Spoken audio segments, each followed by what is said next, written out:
Hello, my name is Wilma. Here I have a completely unglazed bunny, very small this time. There are grooves underneath, accordingly for wheels. And I have given it a structure with the brush in which the glaze will then also collect well. I hope at least. And that is also very simple. Either there are brushes as instruments in the pottery set.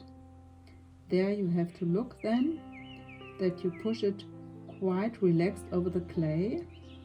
There it is important that the clay is still relatively moist.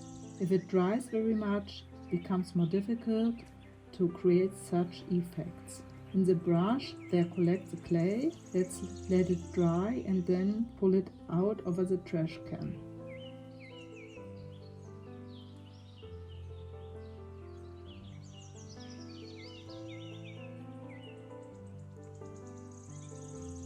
Or you take a teeth brush, an older one that nobody uses anymore, and you get quite similar effects.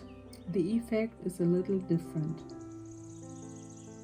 I have bunny treated the surface with the brush to get the texture. And this is what it looks like now.